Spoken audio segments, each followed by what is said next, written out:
BJP కార్యకర్తలు మరియు BJP supporters అందరూ ముఖ్యంగా ఇప్పుడు మనం జాగ్రత్త పడాల్సినటువంటి సమయం ఇది. మనను బీజేపీ పార్టీకి దూరం చేసేటువంటి ప్రయత్నం జరగబోతోంది. ఒక పెద్ద ప్లాన్ తోటి ఇతర పార్టీ వాళ్ళు చేయబోతున్నారు. మనం ఆ మాయలో పడకుండాల్సిన అవసరం మన చేతిలోనే ఉంది.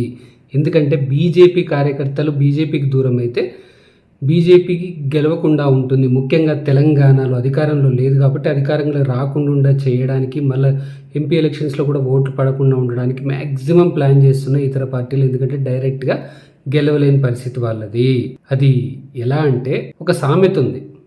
ఏంటయ్యా అంటే, నిజం మన గడప దాటే లోపట అబద్ధం అంటే ఊరంతా తిరిగి వస్తుంది అనమాట.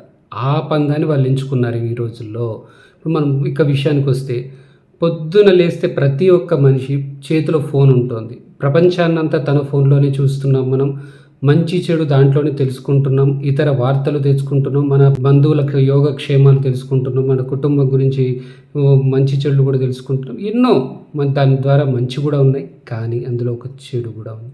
మనం అందులోనే లీనమైపోతున్నటువంటి పరిస్థితి కాబట్టి, దాంట్లోనే వార్తలు తెలుసుకుంటున్న పరిస్థితి కాబట్టి, దాన్నే ఆయుధంగా వాడుతూ మనను భ్రమలో పడేసేటువంటి వ్యవస్థ వాళ్ళు ఏర్పరచుకున్నారు. మనం గతంలో కూడా చూసాం. మొదటగా అమిత్ షా గారి మీద ఒక వీడియో తయారు చేశారు ఎంపీ ఎలక్షన్స్ టైంలో. అది కూడా తెలంగాణలో జరిగింది అన్నట్టుగా మనకు తెలుసు. అది తర్వాత ఫేక్ అని తెలిసింది, కాబట్టి కొంచెం టైం పట్టింది. సో అది కొత్త టెక్నాలజీస్, వాళ్ళు ఏఐనో లేకపోతే కొత్త టెక్నాలజీస్ వచ్చాయి, కొత్త టూల్స్ని వాడేసి వాళ్ళు అది క్రియేట్ చేస్తారు. ఎందుకంటే అది వాస్తవం తెలిసేలోపల మొత్తం తిరిగేస్తుంది కదా.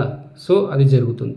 ముఖ్యంగా సోషల్ మీడియా హ్యాండిల్స్, పెద్ద హ్యాండిల్స్తో వస్తారు చాలామంది. దాంట్లో ఏం చేస్తారు, బీజేపీ గురించి సపోర్టివ్ పోస్టే ఉంటాయి, మోడీ గురించి సపోర్టివ్ పోస్టే ఉంటాయి, కేంద్ర ప్రభుత్వం గురించి పాజిటివ్ పోస్టే ఉంటాయి. అలా పెడుతూనే ఉంటారు. వాళ్ళ ఫాలోవర్స్ని అందరినీ పెంచుకున్న తర్వాత, ముఖ్యంగా ఫేస్బుక్లో బాగా జరుగుతుంది. మన పెద్ద ఫాలోవర్స్ అందరినీ పెంచుకున్న తర్వాత మెల్లిగా సూదికి వచ్చినట్టుగా ఇలా చేయకుండా ఉండాల్సిందే మోడీ, ఇలా చేయకుండా ఉండాల్సిందే అమిత్ షా, ఇలా చేయకుండా ఉండాల్సింది ఒక మంత్రి మీద, అలా మొదలు పెడుతూ మెల్లిగా వాళ్ళది మనం భ్రమలకు మెల్లిగా తీసుకెళ్లే ప్రయత్నం చేస్తారు. అలాంటి వాళ్ళని ఎలా గమనించాలంటే, ఫేస్బుక్లలో ముఖ్యంగా ఫేస్బుక్లో అంటే ఆ పేజ్ అడ్మిన్స్ వాళ్ళు ఎవరనేది మనం కనిపెట్టలేము. మీకు నాకు తెలియదు కాబట్టి వాళ్ళు చాలా పేజెస్ ఉన్నాయి. నేను పేజెస్ పేర్లు చెప్పను, కానీ వాళ్ళు పెద్ద ఫాలోవర్స్ ఉంటారు. దాంట్లో వాళ్ళ పర్సనలీ కూడా దీంట్లో షేర్ చేసుకుంటారు. అది ఎవరు షేర్ చేయగలరు? ఇప్పుడు మీ పేజ్లో మీరు మాత్రమే షేర్ చేయగలరు. నా పేజ్లో మిగతా పేజెస్కి మాత్రమే షేర్ చేయగలను కదా. నాకు మాత్రమే యాక్సెస్ ఉంటుంది కదా, ఇంక వేరే వాళ్ళకి యాక్సెస్ ఉండదు కదా. నేను ఏది షేర్ చేయాలనుకుంటానో అది మాత్రమే షేర్ చేయగలను. మీకు చాలా షేర్లు అయ్యాయి అంటే మాత్రం అతను ప్రమోట్ చేసుకుంటున్నాడనే అర్థం కదా. అదొక్కటే కీ పాయింట్తో మనం గమనించాలి. అతని ప్రొఫైల్ పిక్లోనే సగం స్టోరీ అంతా తెలిసిపోతుంది. అతను వేరే లీడర్లతో, వేరే నాయకులతో కలిపి ఉంటాడు, కానీ దీంట్లో మాత్రం బెటర్ బీజేపీ గురించి. సో అలాంటి వాటితో జాగ్రత్తగా ఉండండి. లేదా మీకు ఆ పేజెస్ మీద డౌట్ వస్తే అన్ఫాలో చేసేసి బెటర్ కామ్గా ఉండడం బెటర్. ఇంకా కొంతమంది ఏం చేస్తారనంటే, వారికి బీజేపీ అంటే ఇష్టమే ఉంటుంది, బీజేపీ గురించి పాజిటివ్ పోస్ట్స్ పెడుతూ ఉంటారు, కానీ వారికి ఒక్క లీడరే ఇష్టం లేదా ఇద్దరు లీడర్లే ఇష్టం. మిగతా లీడర్లు అందరూ డమ్మిగాళ్ళే వాళ్ళ ఉద్దేశంలో. సో మిగతా వాళ్ళందరి గురించి పొద్దున్న లేస్తే నెగిటివ్ పెడుతుంటారే, ఈ నాయకుడే కరెక్ట్, మిగతా వాళ్ళందరూ డమ్మి పెట్టుకుంటూ పెడతారు. అలాంటి వాళ్ళకి ఎంత దూరం ఉంటే అంత మంచిది.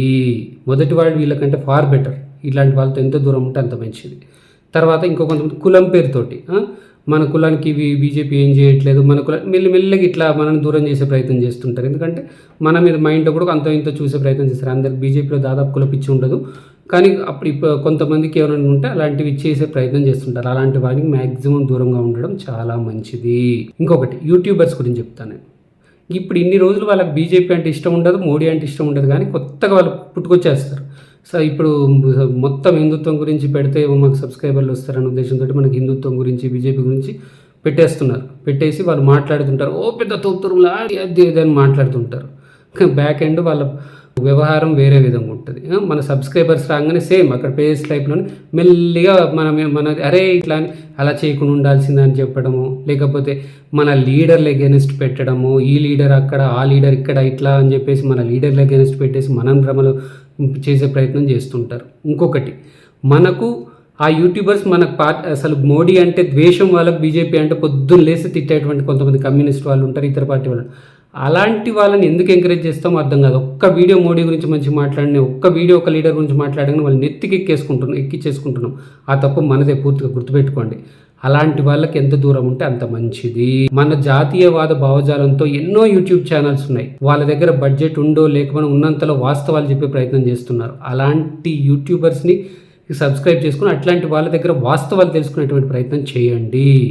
ఎప్పటికప్పుడు చెప్తున్నారు వాళ్ళు. అలాంటి వాటిని తెలుసుకునే ప్రయత్నం చేయండి. ఇంకొకటి, మనం మరీ ముఖ్యంగా మనం జాగ్రత్త పడాల్సింది, మనం తెలుసో తెలియకో చేయకుండా ఉండాల్సింది ఏంటంటే, కాంగ్రెస్ ఉంది, కమ్యూనిస్టులు ఉన్నారు, కవిత పార్టీ ఉంది, రకరకాల పార్టీలు ఉన్నాయి. ఏదో కాంగ్రెస్ వాడిని తిడుతున్నాడు కదా, కాంగ్రెస్ ఎగెనిస్ట్ పోస్టులు పెడుతున్నాడు కదా అని చెప్పేసి వాళ్ళే షేర్ చేయడము, లేదా ఇతర పార్టీ వాళ్ళని కాంగ్రెస్ వాడు తిడుతున్నాడు కదా అని వీళ్ళే షేర్ చేయడము, అలాంటి పనులు మాత్రం చేయకండి. ఎందుకంటే మనం వాళ్ళ షేర్ చేయడం వల్ల వాళ్ళకు మనమే రీచ్ ఇస్తున్నాము, వాడిని ఎంకరేజ్ చేస్తున్నాము. అది మనకు అవసరం లేదు. మన జాతీయవాద భావజాలంతో చెప్పేటువంటి యూట్యూబ్ ఛానల్స్ని సబ్స్క్రైబ్ చేసుకోండి. మనకు కరెక్ట్గా ఇన్ఫర్మేషన్ ఇచ్చేటువంటి సోషల్ మీడియా హ్యాండిల్స్ని ఫాలో చేసుకుంటూ ఉండండి. మీకు కొంచెం డౌట్ వచ్చినా సరే అన్సబ్స్క్రైబ్ చేసేసుకోవడం బెటరు. మీరు వాస్తవాలు తెలుసుకోవడం ద్వారా ప్రజలకు మీరు చెప్పాల్సిన అవసరం ఉంటుంది. కాబట్టి దయచేసి మనం జాగ్రత్తగా ఉండాల్సినటువంటి అవసరం ఉంది. నా ఈ కంటెంట్ నచ్చితే లైక్, షేర్ మరియు కమెంట్ చేస్తూ నా యూట్యూబ్ ఛానల్ని సబ్స్క్రైబ్ చేసుకుని వాళ్ళు దయచేసి సబ్స్క్రైబ్ చేసుకోవాల్సిందిగా విజ్ఞప్తి. జై హింద్.